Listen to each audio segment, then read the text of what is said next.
அண்ணா தொடங்கி வைத்தார், பெரியார் தத்துவத்தை தந்தார், கலைஞர் எவ்வளவு பெரிய தமிழ்நாட்டை கட்டி அமைத்திருக்கிறார். டெல்லியில் எங்களை எல்லாம் பார்த்தால், இந்த கருப்பு சிவப்பு வேட்டியை பார்த்தால் எப்படியெல்லாம் பயந்து போய் பார்க்கிறார்கள், ஆச்சரியத்தோடு பார்க்கிறார்கள் என்பதை ஒரு முறை நீங்கள் வந்து பார்த்தால் தான் தெரியும். தமிழ்நாட்டுக்குள்ள இருந்தா உங்களுக்கு கலைஞரே சாதாரணமா தான் தெரியும். இந்த உலகத்தில் இருக்கிற பெரிய தத்துவங்கள் வெற்றி பெறுவதற்கு 2 நூற்றாண்டு 2 தலைவர்கள். ஆனால் நான் கண்டவரை ஒரு தத்துவத்தை சொல்லி அந்த தலைவன் உயிரோடு இருக்கிற போதே அந்த தத்துவம் வெற்றி பெற்ற வரலாறு உங்களுக்கு மட்டும்தான் உண்டு, உங்களுக்கு ஏன் சலிப்பு வர வேண்டும் என்று கேட்டவர் பேரறிஞர் அண்ணா. பிடல் கோசாவுக்கு பின்னே வந்த தலைவர்கள் எல்லோரும் இந்த தத்துவத்தை காப்பாற்றினார்கள். நல்ல தலைவர்கள், தத்துவம் காப்பாற்றப்பட்டது. ஆனால் கார்ல் மார்க்ஸுக்கு பிறகு லெனின் வந்தார், லெனினுக்கு பிறகு யாரோ வந்தார்கள், போர்பச்சேவ் என்று ஒரு அதிபர் வந்தார். அவர் காலத்தில் கம்யூனிசம் தோற்றது. ஏனென்றால் கம்யூனிசம் நல்ல தத்துவம், தலைவன் நல்ல தலைவர்.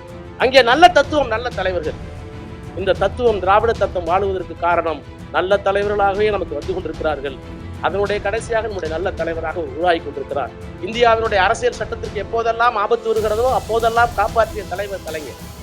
ஜனநாயகத்திற்கு ஆபத்து வந்த போது காப்பாற்றியவர், இறையாண்மைக்கு ஆபத்து வந்த போது காப்பாற்றியவர், மதச்சார்பின்மைக்கு ஆபத்து வந்த போது காப்பாற்றியவர். அப்படி இந்தியாவை காப்பாற்றிய கலைஞர் என்று ஆய்வு செய்கின்ற அந்த தருணமும் இந்த ஆண்டிலேயே வரும் என்று நான் நம்புகிறேன். இங்கே முன்னுரையிலே சொன்னதை போல இந்த நூலை தொட்டவர்கள் கலைஞரை தொட்டவர்களாக ஆவார்கள் என்று சொல்லுகிறார். இல்லை, கொஞ்சம் திருத்தி வாசிக்கிறேன். இந்த நூலை தொட்டவர்கள் கலைஞரை கற்றவர்களாக மாறுவார்கள். அருமை சகோதரர் பொறியாளர்களினுடைய செயலாளர் கருணா அவர்கள் எழுதிய கலைஞர் கட்டிய தமிழ்நாடு என்ற நூலினை பெற்றுக்கொண்டு உரை நிகழ்த்த இருக்கின்ற திராவிட முன்னேற்ற கழகத்தினுடைய இளைஞரணி செயலாளர், தமிழக அரசினுடைய மாண்புமிகு அமைச்சர், நாளைய தமிழகத்தை வழிநடத்த இருக்கின்ற எனது அன்பிற்குரிய இளவல் மாண்புமிகு உதயநிதி ஸ்டாலின் அவர்களே, தலைமை பொறுப்பினை ஏற்றிருக்கின்ற கழகத்தினுடைய துணை பொதுச் செயலாளர் மாண்புமிகு அமைச்சர் அண்ணன் பொன்முடி அவர்களே, மாண்புமிகு அமைச்சர் கண்ணப்பன் அவர்களே, அன்பு சகோதரர் கருணா அவர்களே, மேடையிலே வீற்றிருக்கின்ற இந்த அணியினுடைய இணை துணை செயலாளர்களே, வருகை தந்திருக்கின்ற மாவட்ட கழகத்தினுடைய செயலாளர்களே, சட்டப்பேரவை உறுப்பினர்களே, அணிகளினுடைய செயலாளர்களே, பொறியாளர் அணியை சார்ந்த மாவட்ட நிர்வாகிகளே, பெரியோர்களே, தாய்மார்களே, பத்திரிகையாளர்களே, அனைவருக்கும் வணக்கம். நேற்றும் இன்றும் இந்த அரங்கம் நிரம்பி வழிகிறது கலைஞரால். நேற்றைக்கு ஒரு நிகழ்வு, தமிழகத்தில் இருக்கின்ற சமூகத்தில் இருக்கிற அத்தனை தரப்பினரும், திரையுலகம், எழுத்துலகம், ஆட்சி அதிகாரத்தில் இருக்கின்ற அதிகாரிகள், அரசியல் கட்சியினுடைய தலைவர்கள் என்று எல்லா பரிமாணங்களிலிருந்தும் அனைத்து விற்பனர்களும் இந்த அரங்கத்திலே வந்து மாண்புமிகு அமைச்சர் அண்ணன் ஏவா வேலு அவர்கள் எழுதிய கலைஞர் என்னும் தாய் என்ற அந்த நூலினை வெளியிடுகின்ற நிகழ்ச்சியிலே கலந்து கொண்டு நம்முடைய சூப்பர் ஸ்டார் அவர்களும் மற்றவர்களும் எல்லாம் புகழாரம் செலுத்தினார்கள். இன்றைக்கு அதைத் தொடர்ந்து நம்முடைய அருமை சகோதரர் கருணா அவர்கள் கலைஞர் கட்டிய தமிழகம் என்கின்ற தலைப்பிலே, நாம் எல்லோருக்கும் தெரிந்த தலைப்பு தான் என்றாலும், நாம் எல்லோரும் அன்றாடம் பேசுகின்ற தலைப்பு தான் என்றாலும், அவருக்கே உரிய நேர்த்தியான அந்த ஆய்வுரையில் எனக்கே சில புதிய விவரங்களை அவர் தந்திருக்கிறார் என்றால், நான் நம்முடைய அன்பு சகோதரர் கருணாவை பார்த்து மலைத்து போகிறேன். எல்லோருக்கும் தெரியும் வண்ண தொலைக்காட்சியை கொடுத்தது தலைவர் கலைஞர் தான் என்று. எல்லோரும் சொல்லுவோம், எல்லா வீடுகளுக்கும் அந்த வண்ண தொலைக்காட்சி போனதற்கு பிறகுதான் அவர்களுக்கு பொழுதுபோக்காக இருந்தாலும் விளையாட்டாக இருந்தாலும் போதிய ஞானம் வந்தது என்றெல்லாம் சொல்லுகிறோம். ஆனால் அவர் புள்ளி விவரத்தின் அடிப்படையை சொல்லுகிறார். வண்ண தொலைக்காட்சி வந்ததற்கு பிறகு ஒரு ஆய்வறிக்கையின்படி 46% பாமர மக்கள் உலகத்தோடு இணைந்திருக்கிறார்கள் என்கின்ற உண்மையை அவர் சொல்லுகிறார். ஆக இங்கே முன்னுரையிலே சொன்னதை போல இந்த நூலை தொட்டவர்கள் கலைஞரை தொட்டவர்களாக ஆவார்கள் என்று சொல்லுகிறார். இல்லை, கொஞ்சம் திருத்தி வாசிக்கிறேன். இந்த நூலை தொட்டவர்கள் கலைஞரை கற்றவர்களாக மாறுவார்கள். கலைஞரை கற்றவராக மாறினால் யாப்பின்றி போனாலும் போகட்டும் என் கவிதை, நம் நாடு மொழி மான உணர்வெல்லாம் காப்பின்றி போதல் கூடாதென்னும் கொள்கை என்றால், வாய்ப்பின்றி போகாலும் செய்யில் கற்க நெஞ்சில் ஊறுகின்ற உணர்ச்சிகளை வரிகளாக்கி கொள்கை மாறுகின்ற கோடரிகள் உணர்வதற்கு கவிதை தந்தேன் என்று சொன்னாரே, இனமும் மொழியும் காப்பாற்றப்பட வேண்டும் என்று. அந்த கலைஞர் யார் என்பது தெரியும்.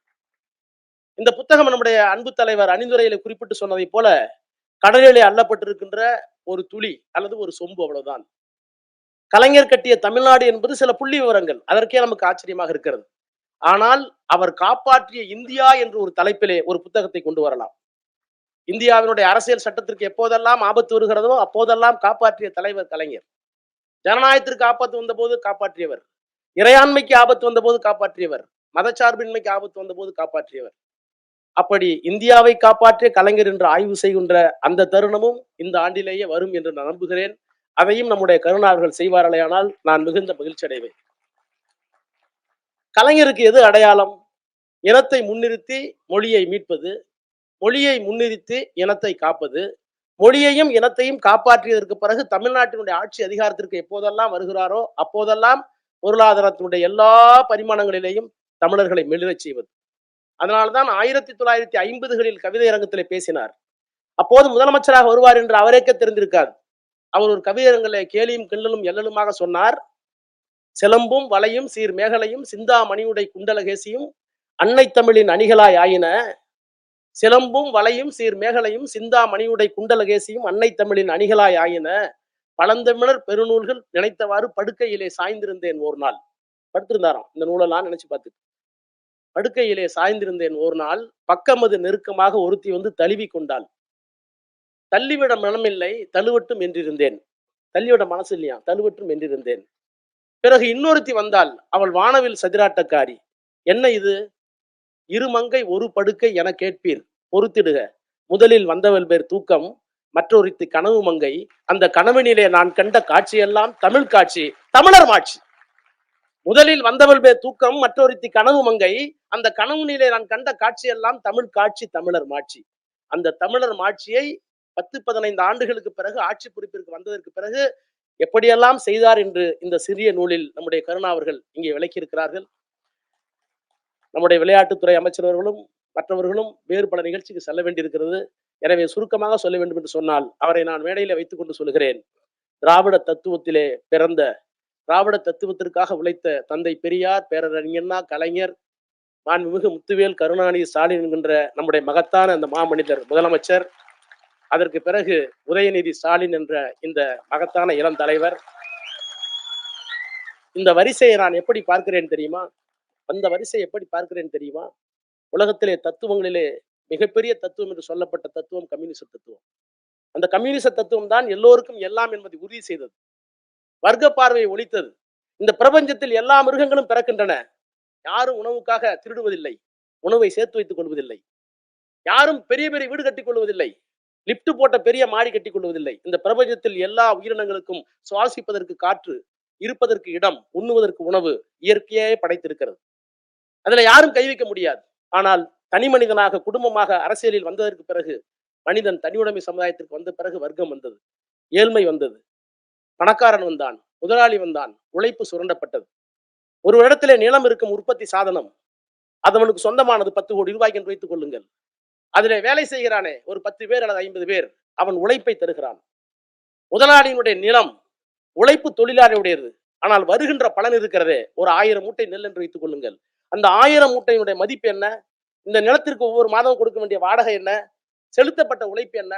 அப்ப நிலம், அதன் மீது செலுத்தப்பட்ட உழைப்பு, ரெண்டும் சேர்ந்து உற்பத்தி. அந்த உற்பத்தியில் வேலை செய்கிறவனுக்கு, உழைப்பவனுக்கு பங்கு இல்லை, சர்ப்ளஸ் வேல்யூ. இந்த நிலத்துக்கு அதிகமான உபரியை கொடுத்திருக்கிறான் இந்த தொழிலாளி, அந்த உழைப்புக்கு மரியாதை இல்லை. அதுதான் சர்ப்ளஸ் வேல்யூங்கிற தத்துவத்தை மார்க்ஸ் கண்டுபிடித்தார். அந்த சர்ப்ளஸ் வேல்யூ எப்படி மற்றவர்களுக்கும் பகிர்ந்தளிக்கப்பட வேண்டும் என்பதுதான் பொது உடைமையினுடைய அடிநாதம். அந்த தத்துவத்தை உருவாக்கிய காரல் மார்க்ஸ் தன் காலத்தில் வெற்றியை காண முடியவில்லை. அதற்கு பிறகு அடுத்த நூற்றாண்டிலே லெனின் வந்தார், அவரோடு ஏங்கல்ஸ் இருந்தார். பேரறிஞர் அண்ணா அவர்கள் தந்தை பெரியாருக்கு எழுதிய கடிதத்திலே சொன்னார், பெரியார் இங்கே இருக்கிறார், பேரறிஞர் அண்ணா சிகிச்சைக்காக, புற்றுநோய்க்காக அமெரிக்காவில் இருக்கிறார். அப்போது திடீரென்று பெரியாருக்கு எனக்கு வாழ்க்கையில் சலிப்பு வந்து விட்டது, ஏன் வாழ்கிறோம் என்று தெரியவில்லை என்று எழுதிவிட்டார். பதைத்து போன அண்ணா அங்கிருந்து எழுதினார், தந்தை அவர்களே, எனக்கு தெரிந்த உலகத்திலே ஒரு கருத்தை சொல்லி, ஒரு தத்துவத்தை சொல்லி, அந்த தத்துவத்தை அந்த தலைவன் இருக்கிற போதே நிறைவேற்றிய வரலாறு இல்லை. காரல் மார்க்ஸ் ஒரு தத்துவத்தை சொன்னார், இயலவில்லை.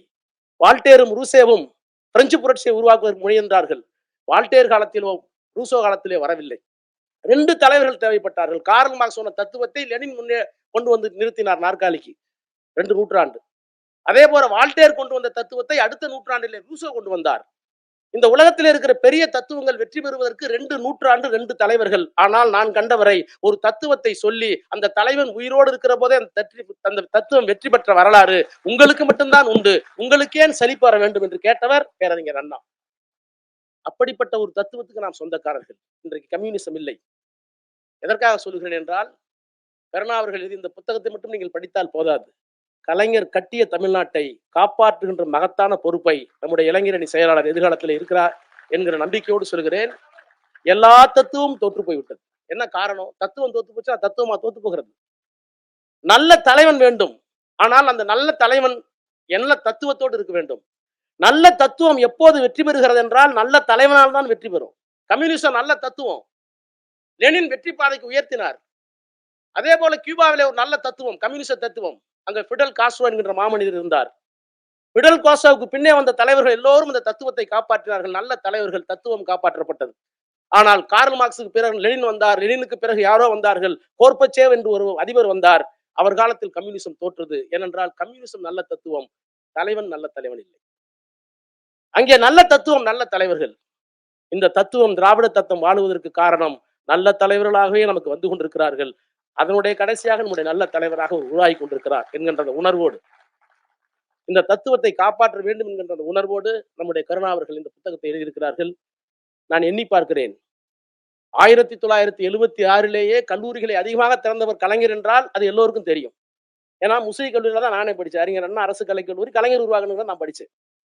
அப்பெல்லாம் எனக்கு தெரியாது. மதுரை சட்டக்கல்லூரிக்கு போனேன். அங்க போய் பார்த்தாலும் திறப்பாளர் கலைஞர்னு போட்டு. நான் முழுக்க முழுக்க படித்ததெல்லாம் கலைஞர் கொடுத்த கல்லூரியிலேயே படித்திருக்கிறேன் என்பது எனக்கு இருக்கிற பெருமை. ஆனால் எங்கே கருணா அவருடைய ஆய்வை தூக்கி நிறுத்துகிறார் என்றால், எல்லா இந்தியாவிலேயும் கல்வி அறிவு பெற்ற கல்லூரி அறிவு பெற்றவர்களுடைய எண்ணிக்கை வெறும் 22% இருந்தபோது 1976 48% உயர்த்தியது கலைஞர் ஒருவர் தான் என்ற புள்ளிவரத்தோடு கொடுக்கிறாரே, அது அவருடைய ஆய்வு. இப்படி சொல்லிக்கொண்டே போகலாம். கலைஞர் காட்டியிருக்கின்ற புரட்சி என்பது ஒன்றல்ல இரண்டல்ல. இன்றைக்கு இந்தியாவினுடைய ஜனநாயகத்தை காப்பாற்றுகின்ற மகத்தான தலைவராக நாம் கலைஞரை பார்க்கிறோம். ஆனால் இன்றைக்கு இருக்கிற ஒரு பெரிய அவருடைய தொடர்ச்சி எது தெரியுமா? இந்த மகளிர் உரிமை திட்டம். எத்தனையோ திட்டங்களை கலைஞர் தந்தார். இந்த மகளிர் உரிமை திட்டம் என்கிற திட்டம் எப்படி வந்தது என்று நான் தேடிய போதுதான் தெரிந்தது. நாம் எல்லோரும் வீட்டு குடித்தனம்னு போடுறோம். உங்க ஒய்ஃப் யாருன்னு கேட்டா பத்திரம் எழுதும் போது தமிழ்செல்வி, காப்பே, ஆறுமுகம், வீட்டு குடித்தனம் போடுவாங்க. House wife. வெளிநாடுகள்ல ஹவுஸ் ஒய்ஃப்னு ஒரு பேரே கிடையாது. அவங்களுக்கு ஹவுஸ் மேக்கர்னு ஒரு பேர் இருக்கு. ஏனென்றால் கணவன் வேலைக்கு போய்விட்டால் அந்த வீட்டை பராமரிக்க, குழந்தைகளை பார்த்து கொள்ள மனைவி வேலை செய்கிறாள் அல்லவா, அதற்கு ஒரு வேல்யூ இருக்கு. அந்த துணைவியார் அந்த இல்லத்தை பராமரிக்காவிட்டால், குழந்தையை பராமரிக்காவிட்டால் அதற்கு ஒரு நர்ஸை போட்டினா மாசம் 20,000 30,000 வரும். அப்ப அந்த 20,000 30,000 யாருக்கு போய் சேரணும்? மனைவிக்கு போய் சேரணும். அப்ப ஹவுஸ் மேக்கர் வேற, ஹவுஸ் ஒய்ஃப் வேற. ஹவுஸ் மேக்கர் என்கின்ற கான்செப்ட் மேலை நாடுகளை வந்ததற்கு பிறகுதான் அவர்களுக்கும் உரிமை இருக்கிறது என்று நீதிமன்றம் சொன்னது. அந்த நீதிமன்றத்தினுடைய அந்த பங்களிப்பை இந்தியாவில் முதலாக நிறைவேற்றி, இல்லை வீட்டு குடித்தனத்தில் இருக்கிற நீங்கள் வீட்டு குடித்தனம் அல்ல, வீட்டை உருவாக்குகிறவர்கள், உங்களுக்கும் உரிமை தொகை அரசாங்கம் தரும் என்று எழுதி காட்டிய ஒரு முதலமைச்சர் நம்முடைய முதலமைச்சர். இப்படி சொல்லிக்கொண்டே போகலாம். அண்ணா தொடங்கி வைத்தார், பெரியார் தத்துவத்தை தந்தார், கலைஞர் எவ்வளவு பெரிய தமிழ்நாட்டை கட்டி அமைத்திருக்கிறார். டெல்லியில எங்களை எல்லாம் பார்த்தால், இந்த கருப்பு சிவப்பு வேட்டியை பார்த்தால் எப்படியெல்லாம் பயந்து போய் பார்க்கிறார்கள், ஆச்சரியத்தோடு பார்க்கிறார்கள் என்பதை ஒரு முறை நீங்கள் வந்து பார்த்தால்தான் தெரியும். தமிழ்நாட்டுக்குள்ள இருந்தா உங்களுக்கு கலைஞரே சாதாரணமா தான் தெரியும். வெளிநாட்டுக்கு போனால்தான் கலைஞருடைய மரியாதை, கலைஞருடைய ஆற்றல், கலைஞருடைய மாண்பு தெரியும். ரொம்ப நல்லா எழுதியிருக்கார். நேரம் இல்ல, ஒன்னே ஒண்ணு சொல்றேன். கருணா கல்யாணத்துக்கு கலைஞர் போறார், தலைவர் போறார். மாப்பிள்ளை உட்கார்றாரு. மாப்பிள்ளை உட்கார்ற நாற்காலி ஆடுது. கலைஞர் உடனே சொல்றாரு, கருணாநிதிக்கு எந்த நாற்காலி கொடுத்தாலும் இந்த பேருக்கு இப்படிதான் ஆடும், நம்ம தான் ஜாக்கிரதையா இருக்கும். நான் அருமை தம்பி உதயா வைத்துக் கொண்டு சொல்லுகிறேன் உரிமையோடு, எதிர்காலத்தில் ஆடாத ஒரு நாற்காலியை நம்முடைய கருணாவுக்கு வழங்குங்கள். நன்றி, வணக்கம்.